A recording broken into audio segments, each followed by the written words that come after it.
think every sermon could begin with the speaker saying, I have no idea what I'm talking about. I could be wrong, and I could be right. The title of my message today is, This is What the Voice of God is Saying to You. And I love that because it implies that I know something, which maybe I don't. It's always humbling for me to stand up in front of a congregation and speak, but I think it's worth taking risks, even if they are wrong. Being tentative or cautious, as far as I can tell, doesn't serve this incredible, mysterious, all-encompassing power we call God. If we dare to believe, which I think we do, and if we dare to love, which I think we do, then we need also to dare to think in new ways, even at the risk of failure. Because when we do that, we respond to the call that the Great Spirit has put out to us. So, if we are going to believe this pretty outrageous claim that a man was born of a virgin, and he went on to be risen from the dead, and he healed all kinds of illnesses, that's pretty far out there and pretty outrageous. If we dare to believe that, then I think that we have the request put on us to dare to risk with our thought.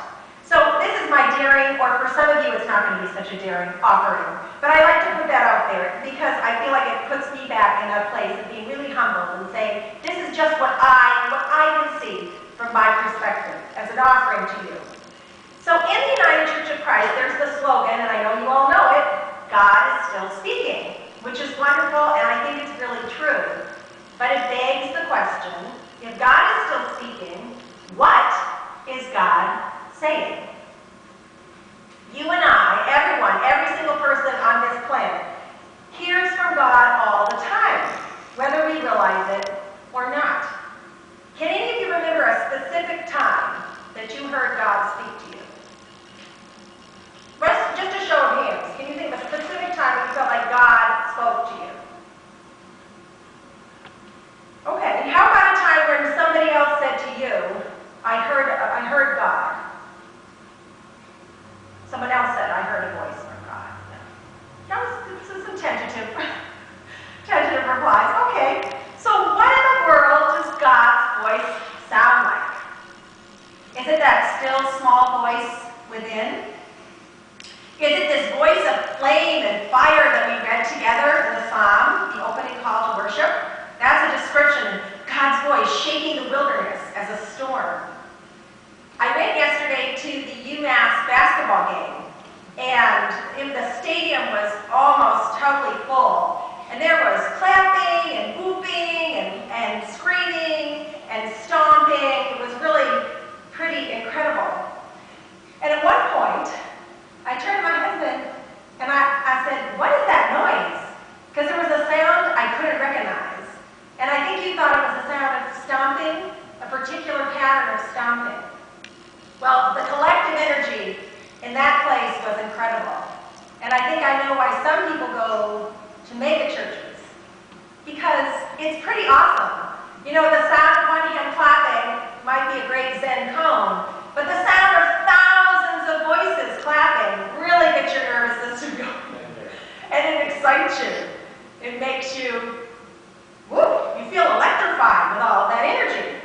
So I wonder if God's voice sounds a little bit like a stadium full of UMass basketball fans. Maybe just breathing, maybe clapping. I played Twister with my children yesterday also after the basketball game. Did anybody play that game? So you saw the spinner here, you spin it, right hand, red, left foot, green. I started thinking as I was playing that, oh my goodness, this is what I wish the voice of God sounded like. I would love it. Just like, okay, Sam, do this, and then do that, and then do that. Wouldn't that be wonderful? You would know exactly what to do at every moment.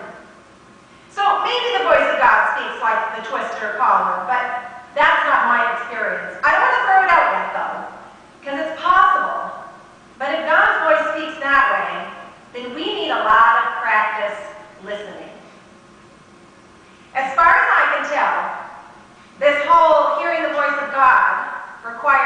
things.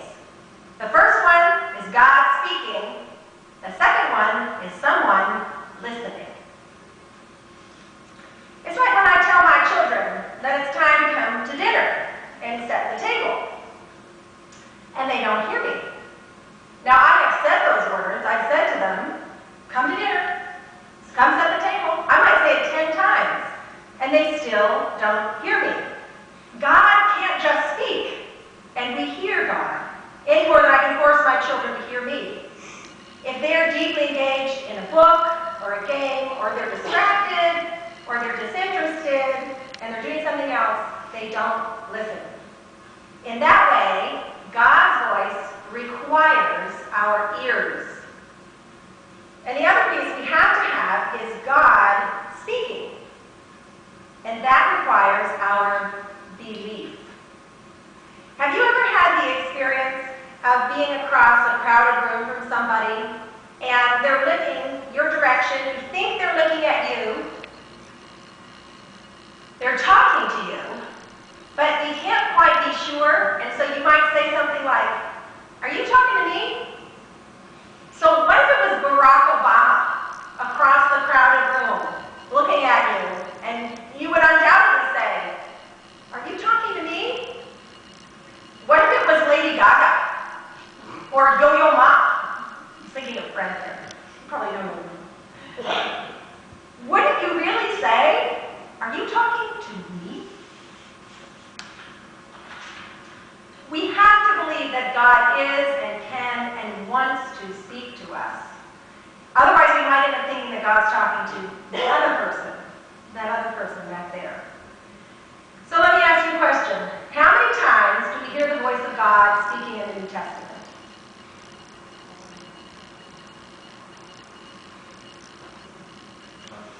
I think, as far as my research tells, only 3 times, and this time is one of them, that we hear when the heavens open and God says, you are my beloved Son, in whom I am well pleased. Think about the fact that Jesus was so close to God, praying in deep communion with him all the time, and yet only hears from him in a voice 3 times. Now, I like to hear from God every day, but Jesus only hears from him 3 times. And 2 of those times, God says the same thing. You are my beloved Son, in whom I am well pleased. And this story that we see in the Gospel happens in each one of the Gospels, which the scholars say that happens in every single Gospel. It's probably close to what we call a historical accuracy.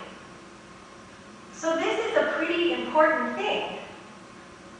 If God only chooses to speak 3 times, and 2 of those times God says, you are my beloved Son,